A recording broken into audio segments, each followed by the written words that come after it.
Yesus, dalam namamu ku berteluh. Yesus, dalam namamu ku berteluh. Yesus, dalam namamu ku berteluh dan mengaku Kaulah Tuhan. Kaulah Kristus. Kaulah Allah. Lewat Roh-Mu di dalamku, kulihat kuasa-Mu. Kaulah Kristus. Kaulah Allah.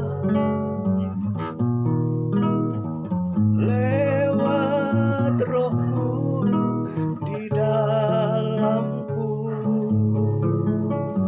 kulihat kuasa-Mu.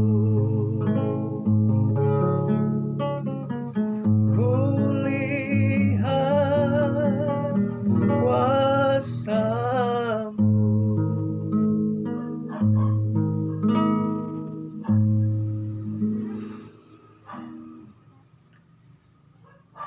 Saat menderita, berdoalah.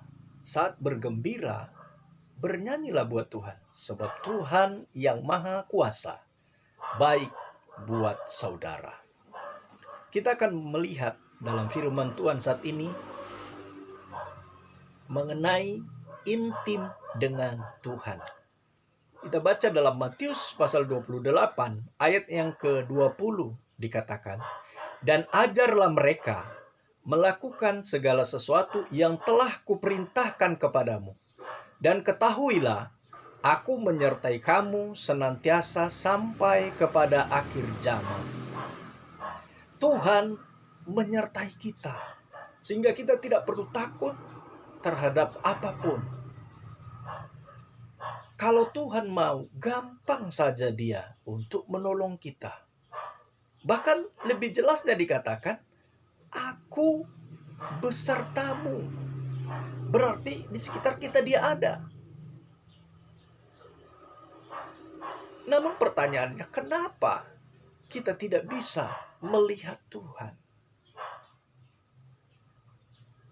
Nah, pertanyaan ini terjadi juga kepada para muridnya. Mari kita baca dalam Lukas pasal 24. Ayatnya yang ke-15 sampai 16. Ketika mereka sedang bercakap-cakap dan bertukar pikiran, datanglah Yesus sendiri mendekati mereka, lalu berjalan bersama-sama dengan mereka. Tetapi ada sesuatu yang menghalangi mata mereka, sehingga mereka tidak dapat mengenal Dia. Ada sesuatu yang menghalangi, sehingga mata para murid tidak bisa mengenal Tuhan. Sama dengan kita, ada sesuatu yang membuat kita tidak bisa melihat keajaiban Tuhan. Apa sesuatu itu? Kita buka di dalam Lukas 24 ayat yang ke-17. Yesus berkata kepada mereka, "Apakah yang kamu percakapkan sementara kamu berjalan?" Maka berhentilah mereka dengan muka muram. Yang kemudian kita lanjutkan Lukas 24 ayat yang ke-21. "Padahal kami dahulu mengharapkan bahwa Dialah yang datang untuk membebaskan bangsa Israel. Tapi sementara itu, telah lewat 3 hari sejak semuanya itu terjadi." Berarti sesuatu yang menghalangi mata mereka adalah kekecewaan yang terlihat dari raut wajah mereka, yaitu muram. Kekecewaan ini sangat menghalangi kita bisa melihat kuasa Tuhan seperti yang dialami oleh para murid. Bahkan kekecewaan ini bisa membuat kita malah menjadi orang-orang yang sadis. Coba kita lihat dalam Lukas pasal 9 ayatnya yang ke-53 sampai dengan 54. Tetapi orang-orang Samaria itu tidak mau menerima dia karena perjalanannya menuju Yerusalem. Ketika dua muridnya, yaitu Yakobus dan Yohanes, melihat hal itu, mereka berkata, "Tuhan, apakah Engkau mau supaya kami menyuruh api turun dari langit untuk membinasakan mereka?" Bayangkan saudara, Yohanes murid yang sangat dikasihi Tuhan, karena kekecewaannya berubah menjadi orang yang sadis, yang dibungkus dengan agama. Dia malah berdoa supaya semua orang yang di Samaria disambar petir.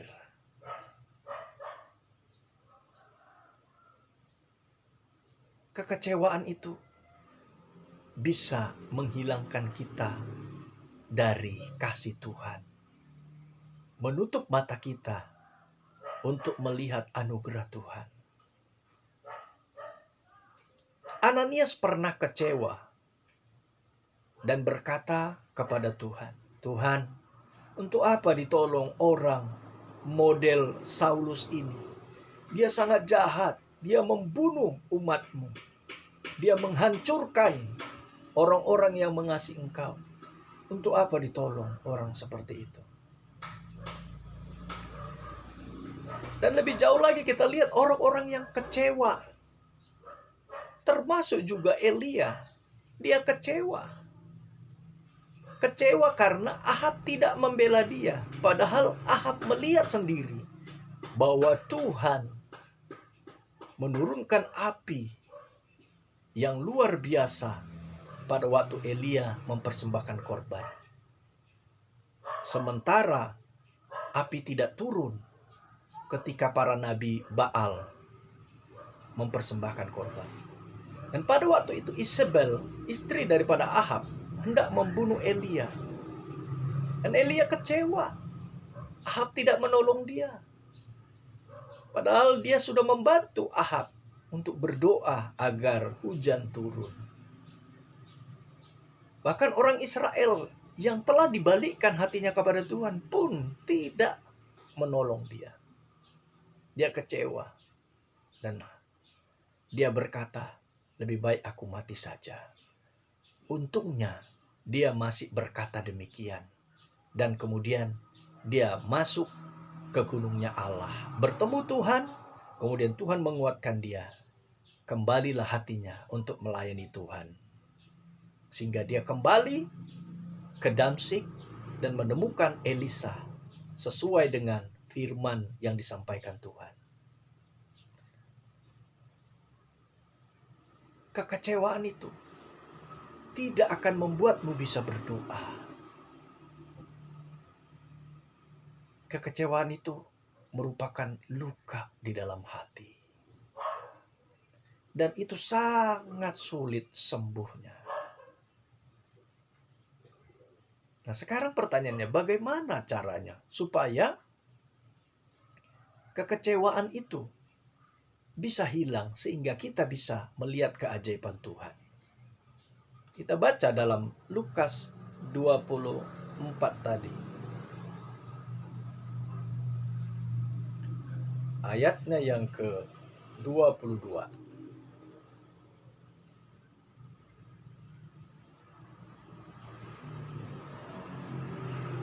Maaf, Lukas 24 ayatnya yang ke-28 sampai 30. Mereka mendekati kampung yang mereka tuju.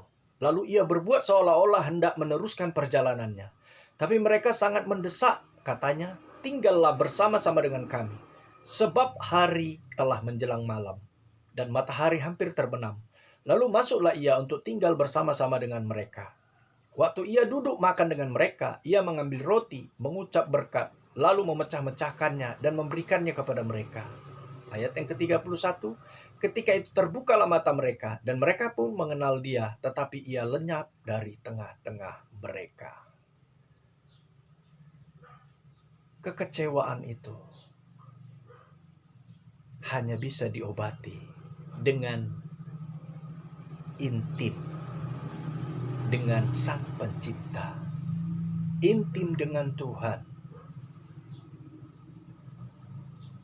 Dikatakan di sini, mereka mendesak Tuhan supaya mau tinggal bersama dengan mereka. Dan kemudian mereka melakukan apa yang dikatakan Tuhan.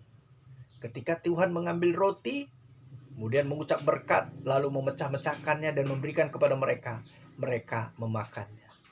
Dengan kata lain, untuk melepaskan diri dari kecewa adalah doa dan melakukan perintah Tuhan.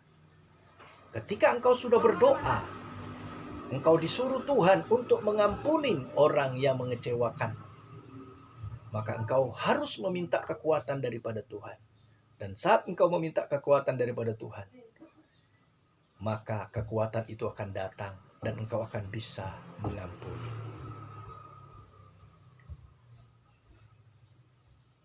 Disinilah pentingnya intim dengan Tuhan. Segala puji, hormat, serta syukur ku naikkan padamu, karena cintamu yang tiada terukur, segenap hidupku bagimu. Apa yang terjadi ketika mereka telah menghilangkan kekecewaan dan melakukan perintah Tuhan, serta memiliki hubungan intim dengan Tuhan? Maka hidup mereka bisa melihat keajaiban Tuhan. Kita baca dalam Kisah pasal 1 ayatnya yang ke-14. Mereka semua bertekun dengan sehati dalam doa bersama-sama dengan beberapa perempuan serta Maria ibu Yesus dan dengan saudara-saudara Yesus. Kemudian Kisah 2 ayatnya yang ke-4. Maka penuhlah mereka dengan Roh Kudus, lalu mereka mulai berkata-kata dalam bahasa-bahasa lain seperti yang diberikan oleh Roh itu kepada mereka untuk mengatakannya. Dan kemudian kita melanjut Kisah Para Rasul 2 ayat yang ke-43.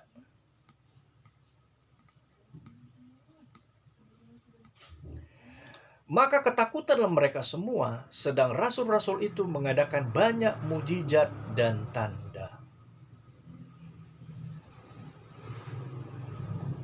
Mereka intim dengan Tuhan, membuang kekecewaan dan melakukan perintah Tuhan. Mereka dapat melihat kuasa Tuhan. Apa yang jadi masalahmu saat ini?